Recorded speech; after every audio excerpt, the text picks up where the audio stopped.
എട്ടാം ക്ലാസ്സിലെ chemistry first chapter ആയിട്ടുള്ള പ്രോപ്പർട്ടീസ് ഓഫ് മാറ്റർ അല്ലെങ്കിൽ പദാർത്ഥ സ്വഭാവം എന്ന ചാപ്റ്ററാണ് ഡിസ്കസ് ചെയ്യുന്നത്. ഇതിൽ ആദ്യം തന്നെ യൂണിറ്റ് 4 പ്രോപ്പർട്ടീസ് ഓഫ് മാറ്റർ എന്ന് കൊടുത്തതിൻ്റെ താഴെയായി ഒരു ഫിഗർ നിങ്ങൾക്ക് കാണാം. ഒരു പിക്ചർ ഇവിടെ കൊടുത്തിട്ടുണ്ട്. ഈ പിക്ചറിൽ എന്തെല്ലാമാണ് കാണുന്നത്? What are the objects seen in the picture? You have to write this in this space given below. What are the objects seen in the picture? You can write here the objects that you see here. What are they? There are pencil, spectacles, a glass of water, balloon, an instrument box, a cardboard, and you can write all the things you see in this picture here. Okay. Then what are the materials present in each objects? Each objects are made of different materials.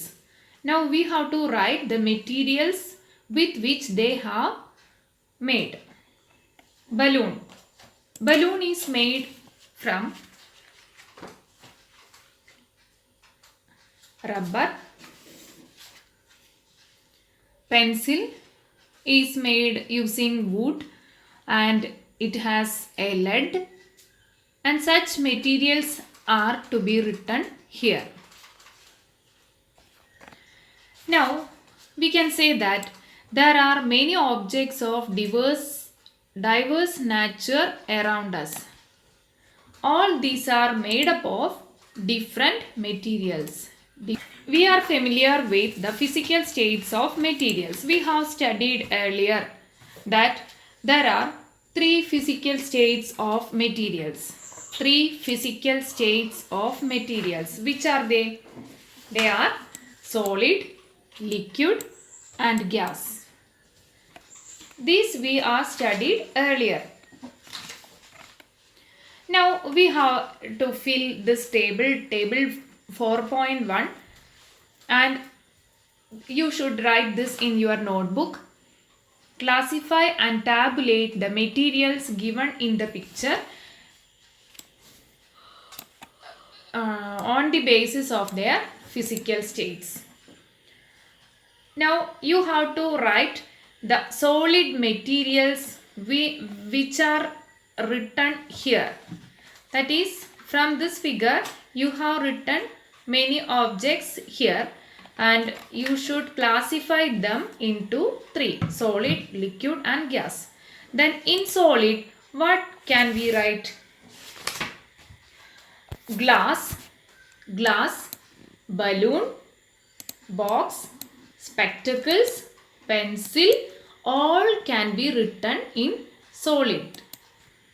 Now what is liquid? An example for liquid is water.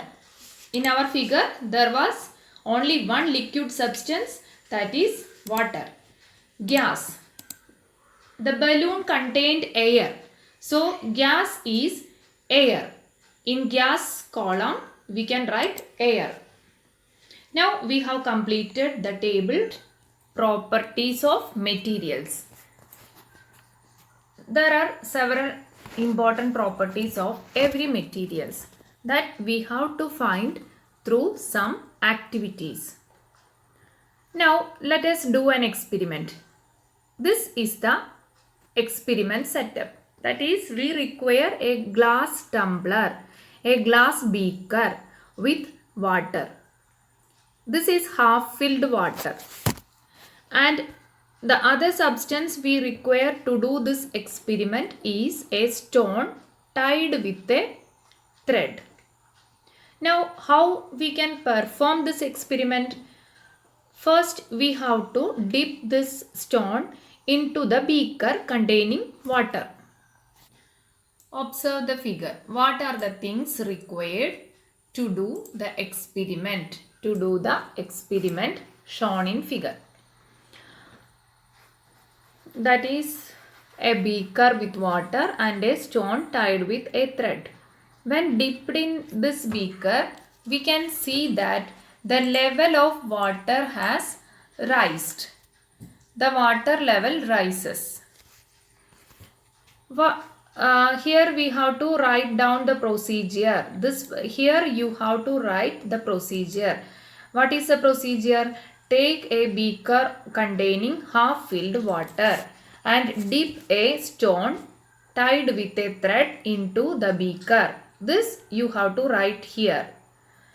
Now the next question, what happens to the water level when the stone is dipped in water? What is the reason?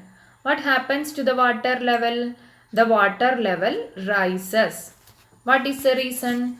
Because the stone requires space to occupy, or the stone needs space to occupy. So the water in that space is raised to the upper level. Now another experiment is, or the second experiment is this: fill 3/4 of a trough with water. Keep a dry glass tumbler perpendicularly immersed in water in the trough. That is, we have to take 3/4 or 3/4 of water in a beaker, and you have to put a glass or glass tumbler inside the trough, water containing trough, and you should do it with special care. That is, you should dip this perpendicular. What happens to the water level in the trough?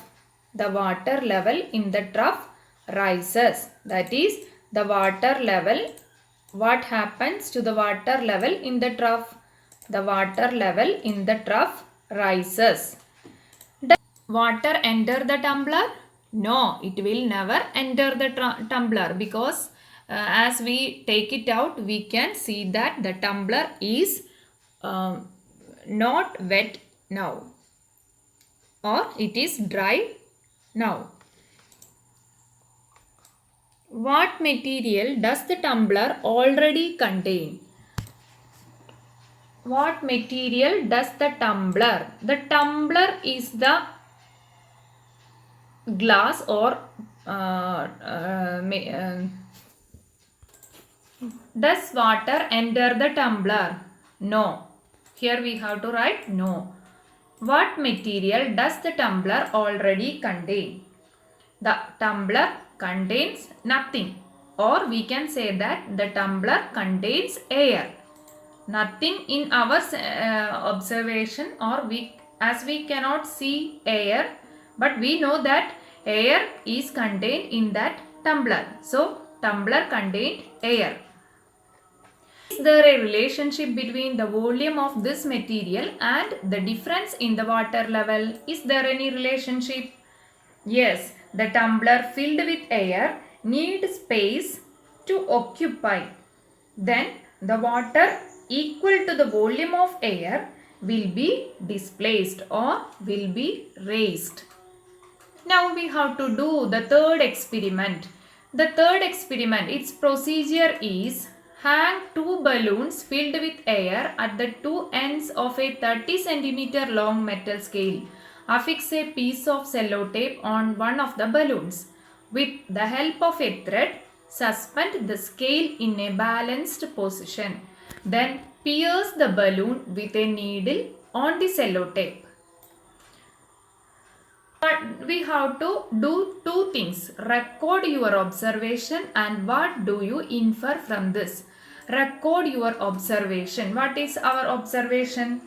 That is, the balloon with the sellotape shrinks and the scale moves from its balanced position. From these experiments, what inferences can be drawn about the properties of matter? From these experiments, what inference can be drawn about the properties of matter, we can arrive at the conclusion that matter occupies space and matter has mass. From these experiments, what inferences can be drawn about the properties of matter? Matter occupies space is the first inference. By our first two experiments, we arrive at the conclusion that matter occupies space. And from the third experiment, we realize that matter has mass. Now we can conclude that matter is anything that occupies space and has mass. So what is matter? Matter is anything that occupies space and has mass. Now we are familiar with materials in the solid, liquid and gaseous states. We are familiar with materials in the solid, liquid and gaseous states. We are seeing many materials which are solid, liquid and gas. Now, which properties of the solids are you familiar with? What are the properties of solids? What are the properties of solids? Solids have definite shape and definite volume. That is, solids have definite shape and definite volume, or they have permanent shape and permanent volume, definite volume. That you have to write here. Now, the second question, what are the properties of liquids? We know that liquids take the shape of vessels. Liquids have definite volume, but they have no definite shape. No definite shape. They will take the shape of the vessels in which they are taken. Which of these properties are applicable to gases? Now we have to write the properties of gases. Gases have no definite volume, no definite shape, but has mass. But gases have mass. Now we have to fill all these things in the table 4.2. You have to complete the table 4.2. Here, property has mass. Solid. Solid has mass. Now, has definite volume. Solid has definite volume. So, you put a tick mark here, here and here. Has permanent shape. Solids have definite shape. Now, in the case of liquids, liquids has mass. It is right. And has definite volume. In the case of liquids, they have definite volume. This is also correct. Has permanent shape. In the case of liquids, it is wrong or it is not correct. So you put a into mark here. Now in the case of gas, we know that gas has mass. Here a tick mark is to be made. Has definite volume, no definite volume for gas and no definite shape for gas. So here two tick into marks. Now here an extra reading material given and we can read it as matter is also found in states other than solid, liquid and gas. We have studied the three states of matter, but matter has more states. The fourth state of matter is plasma. What is the fourth state of matter? It is plasma. Matter is found in plasma state in the central part of the sun and other stars. Where plasma state is seen, matter exists in plasma state in the central part of sun and other stars. Now, plasma is the state of matter in which the particles exist in ionized state at very high temperature. At very high temperature. Plasma is the state of matter in which the particles exist in ionized state. Ionized state means charged ions. The matter exists in the form of ions or charged atoms or atom groups.